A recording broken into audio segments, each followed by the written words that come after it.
ओम शांति। 13 मार्च 2025 के बाबा के मधुर महावाक्य। बाबा कहते मीठे बच्चे, पद का आधार है पढ़ाई। जो पुराने भक्त होंगे वे अच्छा पढ़ेंगे और पदवी भी अच्छा पाएंगे। पद का आधार है पढ़ाई। जो पुराने भक्त होंगे वे अच्छा पढ़ेंगे और पदवी भी अच्छा पाएंगे। प्रश्न, जो बाप की याद में रहते हैं उनकी निशानी क्या होगी? जो बाप की याद में रहते हैं उनकी निशानी क्या होगी?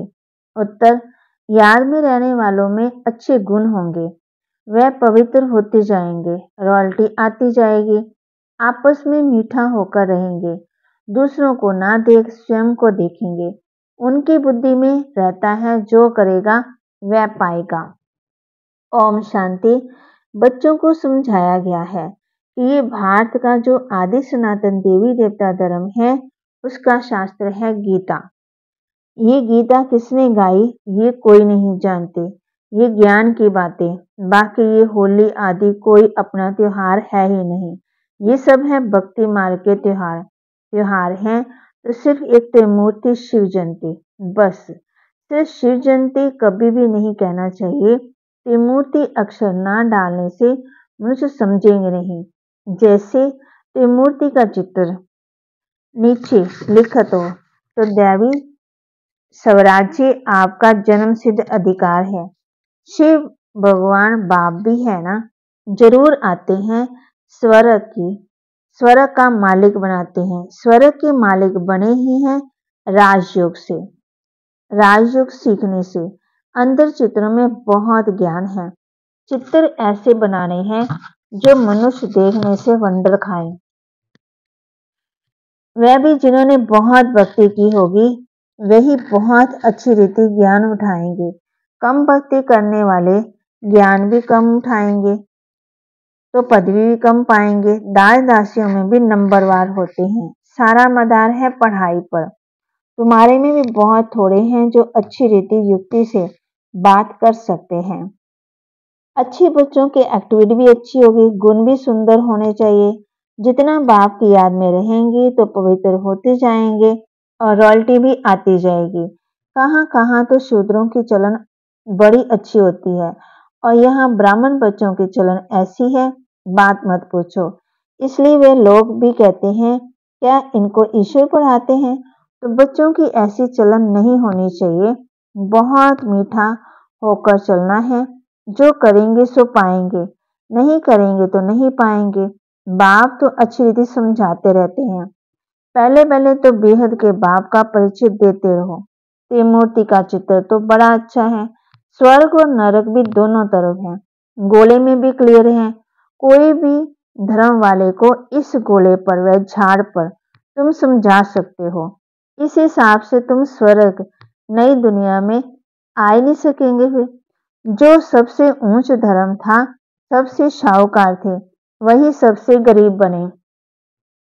जो सबसे पहले पहले थे संख्या भी उनकी जास्ती होनी चाहिए, परंतु हिंदू लोग बहुत हैं जो और धर्मों में कन्वर्ट हो गए हैं। अपने धर्म को ना जानने का ना और धर्मों में चले गए हैं, या तो हिंदू धर्म कह देते। अपने धर्म को भी समझते नहीं, ईश्वर को पुकारते बहुत हैं, शांति देवा, परंतु शांति का अर्थ समझते नहीं है। एक दो को शांति की प्राइज देते रहते हैं। यहाँ तुम विश्व में शांति स्थापन करने के निमित्त बने हुए हो। बच्चों को बाप विश्व की राजाई प्राइज में देते हैं। ये इनाम भी नंबरवार पुरुषार्थ अनुसार मिलता है। देने वाला है भगवान बाप। इनाम कितना बड़ा है, सूर्यवंशी विश्व की राजाई।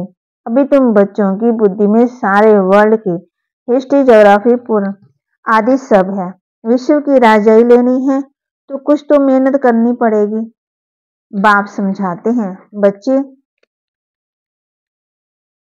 पॉइंट तो बहुत अच्छी सहज है। टीचर को जो काम देते हैं, टीचर जो काम देते हैं वह करके दिखाना चाहिए। तो बाबा देखें कि किसमें पूरा ज्ञान है। कई बच्चे तो मुरली पर ध्यान ही नहीं देते, रेगुलर मुरली पढ़ते ही नहीं है। जो मुरली नहीं पढ़ते वह क्या किसी का कल्याण करेंगे? बहुत बच्चे हैं जो कुछ भी कल्याण नहीं करते, ना अपना ना औरों का करते। इसलिए घोड़ेसवार प्यादे कहा जाता है। कोई कोई महारथी खुद भी समझ सकते हैं। कौन कौन महारथी हैं? कहते हैं बाबा गुलजार को, कुमारका को, मनोहर को भेजो, क्योंकि खुद घोड़ेसवार हैं। ये महारथी हैं। बाप तो सब बच्चों को अच्छी रीति जान सकते हैं। कोई पर ग्रहचारी भी बैठते हैं। कभी अच्छे अच्छे बच्चों को माया का तूफान आने से बेतेले बन जाते हैं। ज्ञान तरफ अटेंशन ही नहीं जाता। बाबा को हर एक की सर्विस से मालूम तो पड़ता है। सर्विस करने वाले अपना पूरा समाचार बाबा को देते रहते हैं। तुम बच्चे जानते हो, गीता का भगवान हमको विश्व का मालिक बना रहे हैं। बहुत हैं जो वह गीता भी कंठ कर लेते हैं, हजारों रुपया कमाते हैं। तुम हो ब्राह्मण संप्रदाय जो फिर दैवी संप्रदाय बनते हो। ईश्वर की औलाद भी सभी अपने को कहते हैं। फिर क्या देते, हम सब ईश्वर हैं। जिसको जो आता है वह बोलते रहते हैं। भक्ति मारे मनुष्यों की हालत कैसी हो गई है। ये दुनिया ही आयरन एज पतित है। इस चित्र से बहुत अच्छी रीति समझा सकते हैं। साथ में दैवी गुण भी चाहिए, अंदर बाहर सच्चाई चाहिए। आत्मा ही झूठी बनी है, उनको फिर सच्चा बाप सच्चा बनाते हैं। बाप ही आकर के स्वर्ग का मालिक बनाते हैं, दैवी गुण धारण कराते हैं। तुम बच्चे जानते हम ऐसे लक्ष्मी नारायण गुणवान बन रहे हैं। अपनी जांच करते रहो, हमारे में कोई आश्रय गुण तो नहीं है। चलते चलते माया का थप्पड़ ऐसा लगता है जो ढेर हो गिर पड़ते हैं। तुम्हारे लिए ज्ञान और विज्ञान की होली धुरिया है। वह लोग तो होली और धुरिया मनाते हैं, लेकिन उसका अर्थ क्या है ये भी कोई नहीं जानते। वास्तव में ये ज्ञान और विज्ञान है जिससे तुम अपने को बहुत ऊंच बनाते हो। वह क्या क्या करते हैं, धूल डालते हैं, क्योंकि ये है ही रौरव नरक।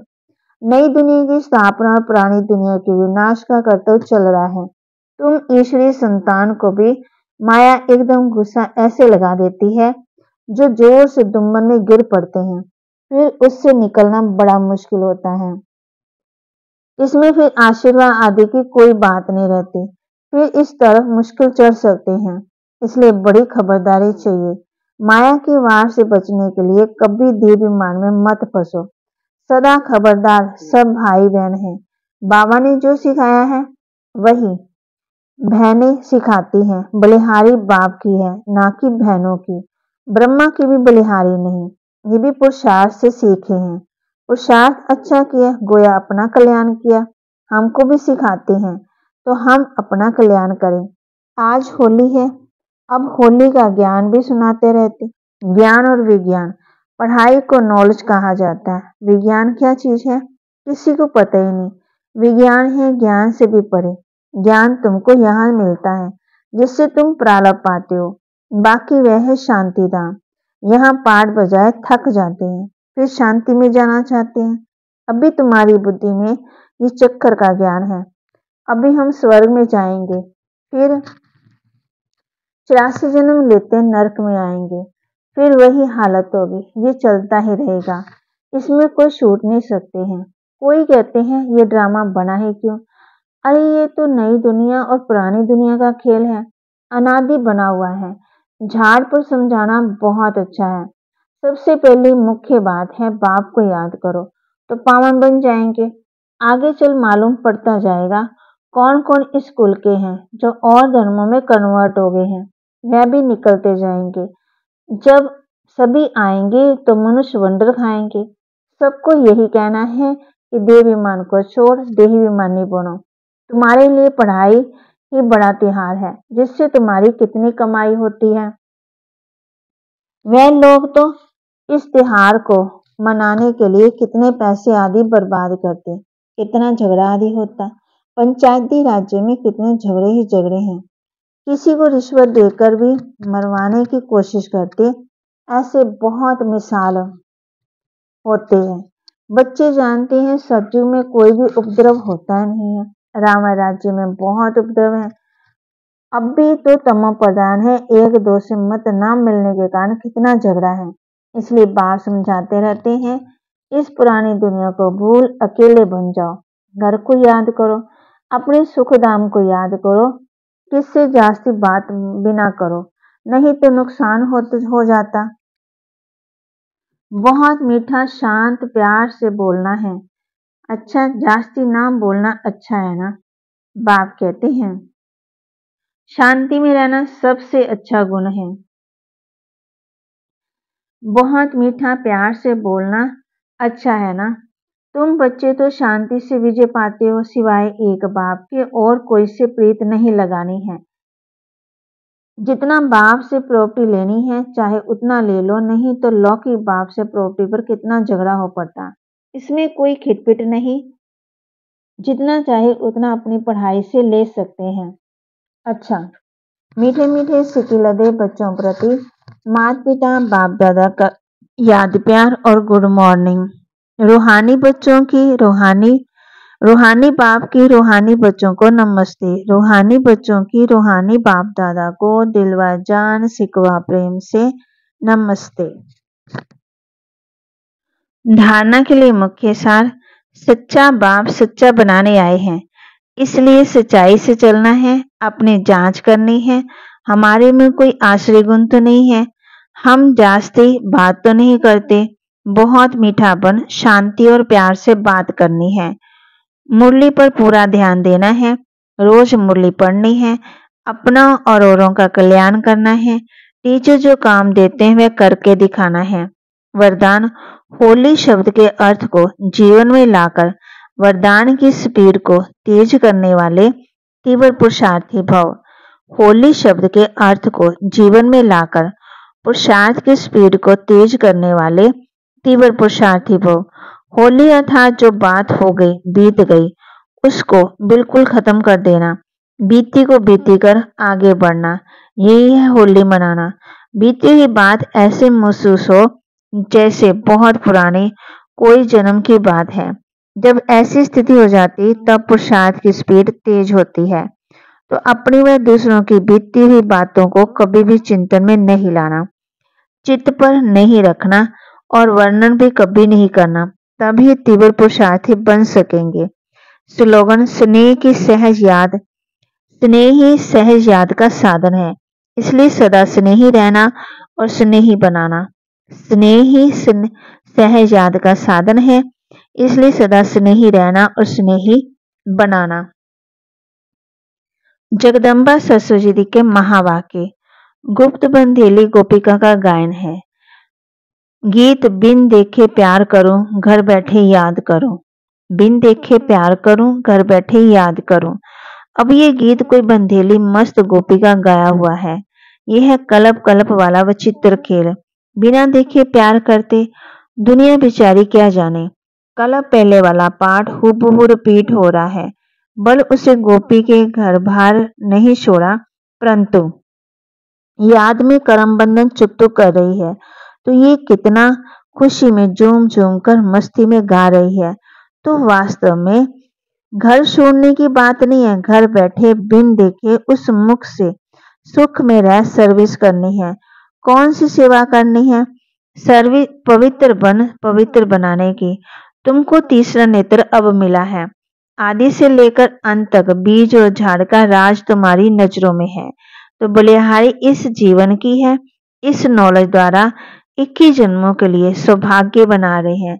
इसमें अगर कुछ भी लोक लाज विकारी कुल की मर्यादा है तो वे सर्विस नहीं कर सकेंगे। ये है अपनी कमी। बहुतों को विचार आता है कि ये ब्रह्मा कुमारियां घर फिटाने आई हैं, परंतु इसमें घर फिटाने की बात ही नहीं है। घर बैठे पवित्र रहना और सर्विस करनी है, इसमें कोई कठिनाई नहीं। पवित्र बनेंगे तब पवित्र दुनिया में चलने के अधिकारी बनेंगे। बाकी जो नहीं चलने वाले हैं वह तो कलप पहले वाली शत्रुता का पाठ बजाएंगे। इसमें कोई का दोष नहीं। जैसे हम परमात्मा के कार्य को जानते हैं वैसे ड्रामा के अंदर हरे के पाठ को जान चुके हैं, तो इसमें घृणा नहीं आ सकती। ऐसे तीव्र पुरुषार्थी गोपियां रेस कर विजयमाला में भी आ सकती हैं। अच्छा, ओम शांति। अव्यक्तिशाली सत्यता और सभ्यता रूपी कल्चर को अपनाओ। जो भी ज्ञान की गूढ़ बातें हैं उसको स्पष्ट करने की विधि आपके पास बहुत अच्छी है और स्पष्टीकरण है। एक एक पॉइंट की लिसिकन स्पष्ट कर सकते हैं। अपनी अथॉरिटी वाले हो, कोई मनोमन कल्पना की बातें तो नहीं है, यथार्थ है, अनुभव है, अनुभव की अथॉरिटी है, नॉलेज की अथॉरिटी, सत्यता की अथॉरिटी। कितनी अथॉरिटीज है, तो अथॉरिटी और स्नेह दोनों को साथ साथ कार्य में लगाओ। तो बाबा कहते, बाबा के महावाक्य को लाइक करें, शेयर करें, सब्सक्राइब करें और अपने जीवन में धारण करें। फिर बाबा ने कहा है, होली शब्द का अर्थ बताया। होली माना होली, जो बात होगी होगी। और स्लोगन बताया, स्नेह ही सहज याद का साधन है, इसलिए सदा स्नेही रहना और स्नेही बनाना। आज हम इस बात का अभ्यास करेंगे। होली शब्द को अर्थ को जीवन में लाकर पुरुषार्थ की स्पीड को तेज करने वाले तीव्र पुरुषार्थी। फिर बाबा ने कहा, सच्चा बाप सच्चा बनाने आए हैं, इसलिए सच्चाई से चलना है, अपनी जांच करनी है। हमारे में कोई आश्रय गुण तो नहीं है, हम जास्ती बात तो नहीं करते हैं, बहुत मीठापन, शांति और प्यार से बात करनी है। मुरली पर पूरा ध्यान देना है, रोज मुरली पढ़नी है, अपना और औरों का कल्याण करना है। टीचर जो काम देते हैं वह करके दिखाना है। ओम शांति।